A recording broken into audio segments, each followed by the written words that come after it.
Mėly kolegos, trumpai papasakosiu apie RoboBuhalter programą.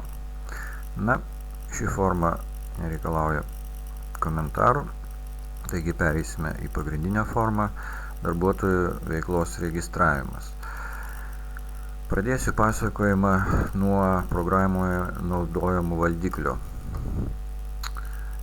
Atkreipkite dėmesį į viršutinėme kairiajame kampe esančią panelę.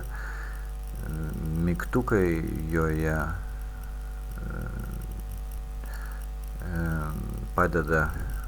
rodiklės padeda naviguoti per įrašus esančius formoje. Paspaudus pliusiuką sukūrėme naują įrašą,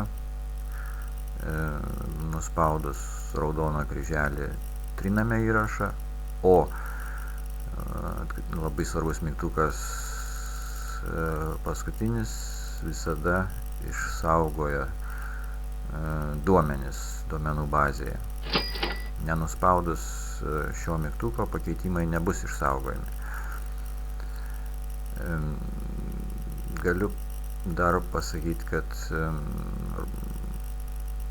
duomenis lentelėse galima rūšiuoti nuspaudus viršutinėje juostoje esančius langelius, bet kuria norima tvarka. Taip pat duomenis iš lentelės pasižymėjus sritį galima Ctrl+C.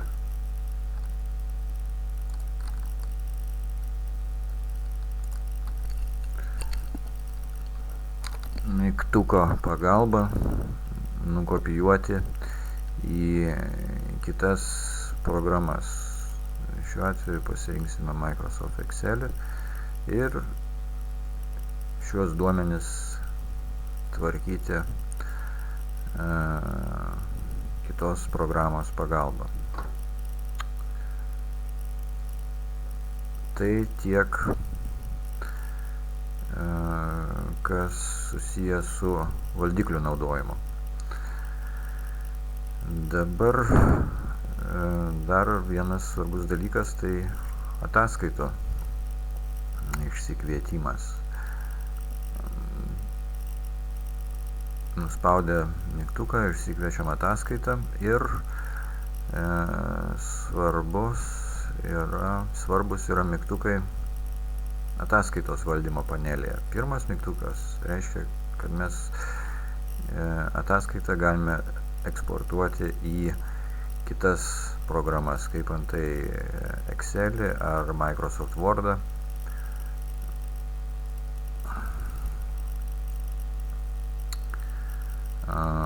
Ir vėliau ją koreguoti.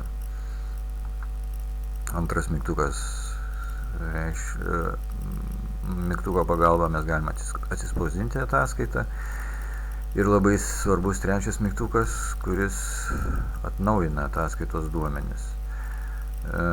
Labai dažnai būna taip, kad mes išsikviečiame ne aktualią ataskaitą, bet vėliausiai išsaugotą ataskaitą.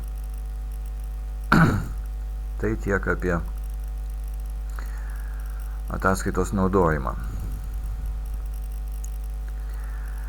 Taigi, dabar pereisime prie duomenų įvedimo. Kągi, pirmą kartą pradedant naudoti programą, reikia įvesti duomenis apie įmonę. Šioje formoje esančių duomenų paskirtis yra visiškai aiški. Tik pasakysiu, kad padalinių kiekį reiktų įvesti tokį,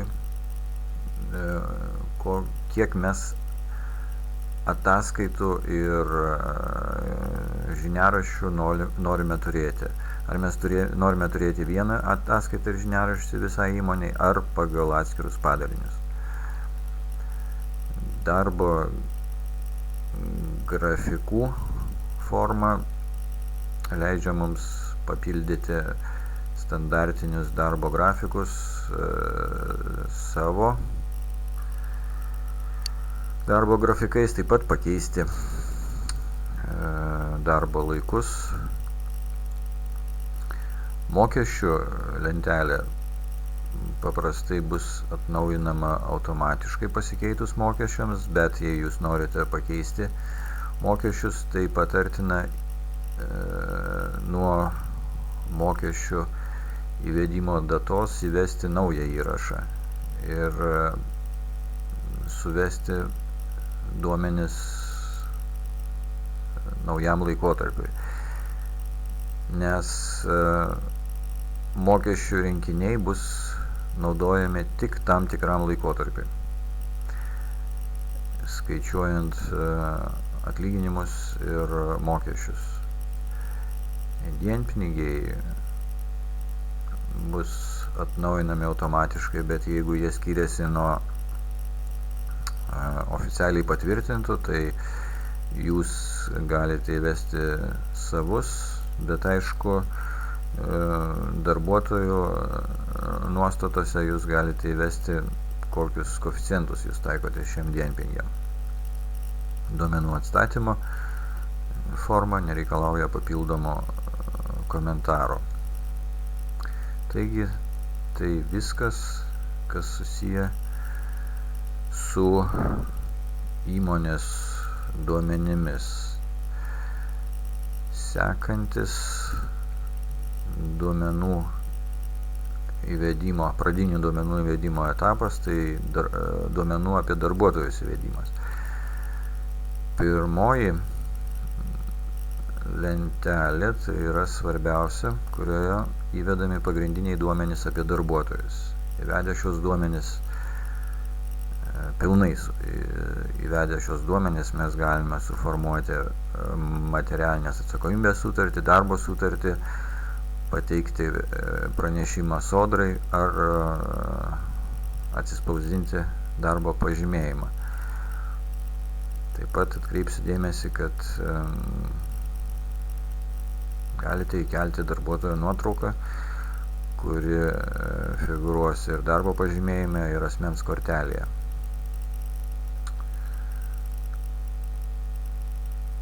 Darbo užmokestis labai svarbi forma, kurioje įvedame galiojančius darbo užmokesčius. Aišku, paliekame ir anksčiau galiojusius.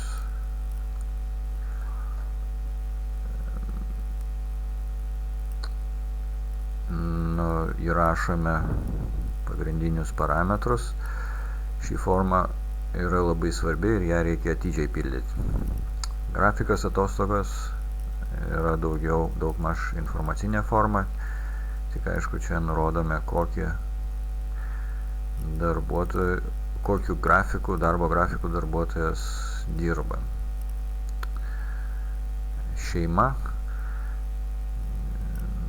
Šeimos formoje mes pildome duomenis apie darbuotojo šeiminę padėtį. Būtina nurodyti darbuotojo vaikus, jų vardus, pavardes ir gimimo datas. Ir jeigu dieninio vidurinio mokymo baigimo datas yra vėlesnė negu jo 18 metų gimimo data, tai gerai būtų nurodyti ir šią datą. Tokiu atveju bus teisingai skaičiuojami mokesčiai. Kvalifikacija, karjera, karinė padėtis, kontaktai yra daugiau informacinio pobūdžio duomenys, kurie naudojami darbuotojo asmens kortelėje.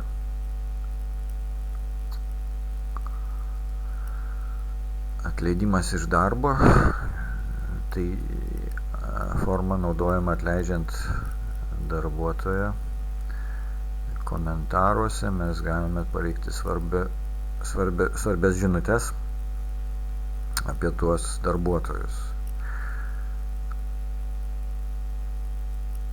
Taigi papasakojau apie darbuotojų duomenų įvedimą. Sekantį. Taigi parengiamąjį etapą privaloma baigti užpildant darbuotojo atostogas nuo jų įsidarbinimo pradžios šioje lentelėje. Kas dar paminėtina?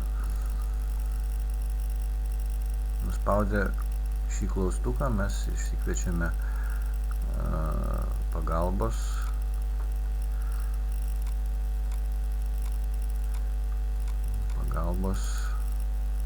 lentelės. Aišku, F1 klavišas taip pat veikia. Toliau, užpildė einamojo mėnesio darbuotojų veiklą ir visus įvykius, ligas, atostogas, komandiruotės ir taip toliau. Mes išsikviečiame lentelę grafikas atlyginimai. Šiuo atveju ši lentelė atsirado labai greitai, bet pirmą kartą suvedus parengiamuosius duomenis šios lentelės formavimas gali užtrukti ilgai. Jeigu darbuotojų yra daugiau jūsų įmonėje, tai gali užtrukti valandą ir daugiau. Taigi neišsigąskite ir be reikalo neišjunkite programos. Kas paminėtina apie šią formą, tai kad baltuose zonose jūs galite pildyti duomenis be jokių apribojimų ir juos išsaugoti. Šioje zonoje užpildę duomenis ir perskaičiavome, paspaudę mygtuką perskaičiuoti įrašo mokesčius, šioje zonoje esantis mokesčiai bus perskaičiuoti.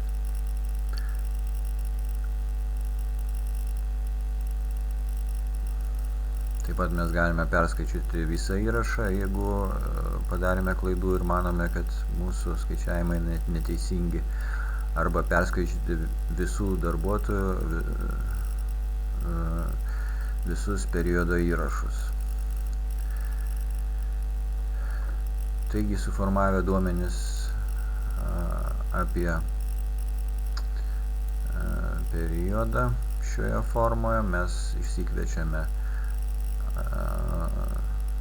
tabelio ataskaitas ir atlyginimų žiniaraščius, kuriuos galime eksportuoti į Excelio, Wordo ar kitas programas arba atsispausdinti. Taip pat niekada nepamirškite nuspausti refresh mygtuko, nes gali būti taip, kad bus rodoma ankstesnė ataskaita. Kas dar paminėtina apie šią formą, tai kad mes galime išsikviesti elektroninio deklaravimo ataskaitas. Svarbu teisingai užpildyti šiuos du langelius ir spaudžiame mygtuką atverti EDS formas.